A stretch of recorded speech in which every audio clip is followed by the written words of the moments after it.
18 अक्टूबर 2018 मेरे दोस्त ने न्यू फॉर्च्यूनर खरीदी। हमने डिसाइड किया कि हम गोवा का ट्रिप बाय रोड करेंगे। राजीव ने अपने पेरेंट्स को मनाया और मैंने अपने पेरेंट्स को कन्विंस किया। 19 अक्टूबर की सुबह हम मलाड से गोवा के लिए निकल पड़े। राजीव इससे पहले भी बाय रोड गोवा जा चुका था। मेरे लिए रास्ता नया था। हम एंजॉय कर रहे थे। हमने एक्सप्रेसवे पे लंच किया और हम गोवा के लिए निकल पड़े।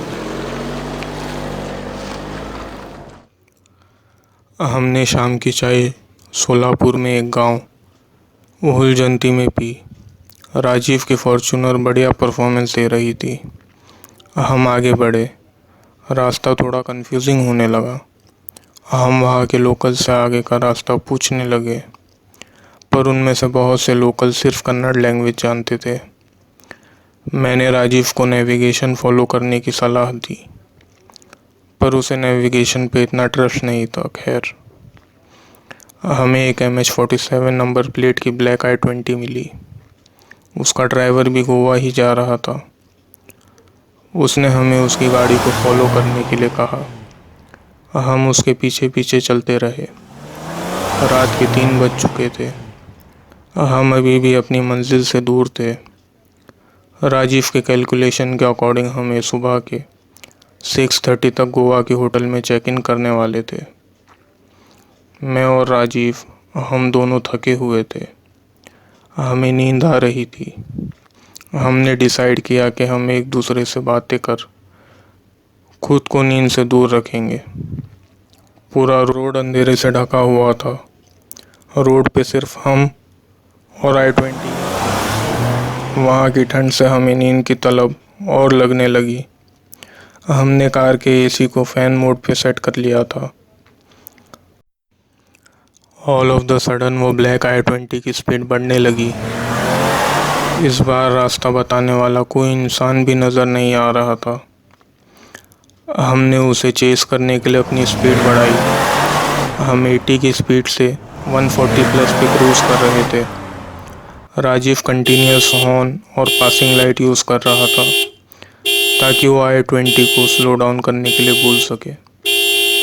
कुछ ही मिनट बाद वो i20 हमसे आगे निकल गई। हम कर्नाटक के गांव बिलगी में कहीं थे।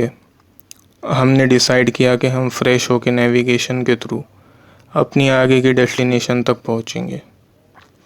हम वही रास्ते पे फ्रेश हुए और हमने जर्नी कंटिन्यू की। हमारे ये लास्ट 290 किलोमीटर कुछ यादगार से बन गए। हमने बहुत सी कहानियाँ सुन रखी थी रात में हाईवे के बारे में, पर कभी पर्सनली एक्सपीरियंस नहीं किया था।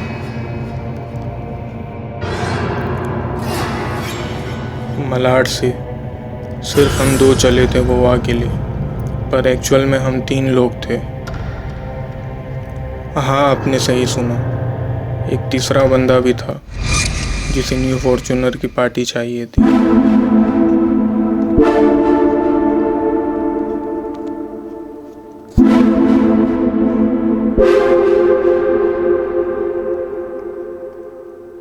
एज डिसाइडेड, हम नेविगेशन फॉलो कर रहे थे। सूरज निकलने में अभी 1.5 घंटा बाकी था। हम अब बोर हो चुके थे और होटल में रेस्ट करना चाहते थे, बट डेस्टिनी ने शायद कुछ और ही सोच रखा था। हम नॉर्मल 80 की स्पीड पे क्रूज कर रहे थे।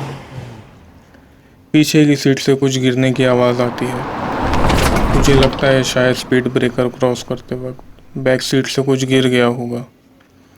राजीव मुझे उसे उठाने के लिए कहता है। मैं फ्रंट सीट से उठकर उसे वापस बैक सीट पर रख देता हूँ। थोड़े टाइम बाद मुझे रियलाइज़ होता है कि मैंने बैक सीट के लेग स्पेस पर एक पुरानी चप्पल देखी थी। ये बात मैं राजीव को बताता हूँ। राजीव मुझे मजाक में लेता है, पर मैं अपनी बात पे अड़ा रहता हूँ और वापस पीछे मुड़ता हूँ उस चप्पल को उठाने के लिए। मैं जैसे लेग स्पेस में टॉर्च मारता हूँ, मुझे वहाँ एक पैर दिखाई देता है और मैं ज़ोर से चिल्लाने लगता हूँ। राजीव मुझे चिल्लाता देख गाड़ी की स्पीड बढ़ाता है।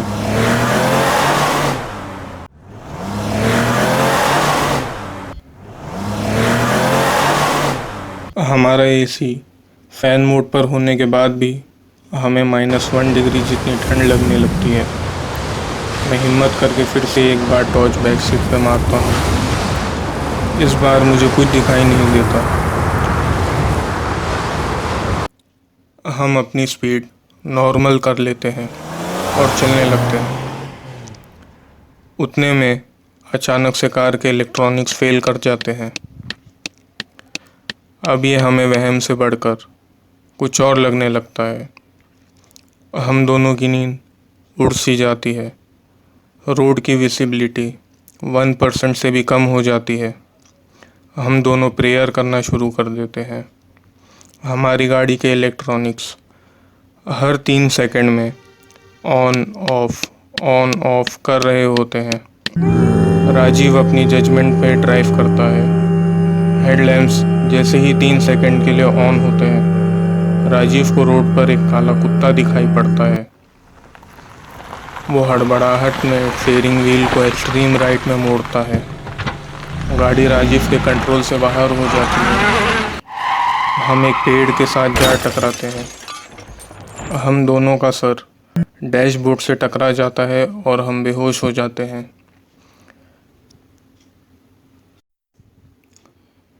सूरज निकलते ही गांव के लोग गाड़ी के कांच ठोक ठोक कर हमें जगाते हैं। हम गाड़ी से जैसे ही बाहर निकलते हैं और हेडलैम्प्स को देखते हैं तो दोनों हेडलैम्प्स और इलेक्ट्रॉनिक सही से फंक्शन कर रहे होते हैं। हम गांव वालों को ये इंसिडेंट बताते हैं। उनमें से कई सारे लोग कहते हैं कि उन्होंने भी सेम चीज़ एक्सपीरियंस की है। ये ट्रिप एक लाइफ टाइम मेमोरी में कन्वर्ट हो गई।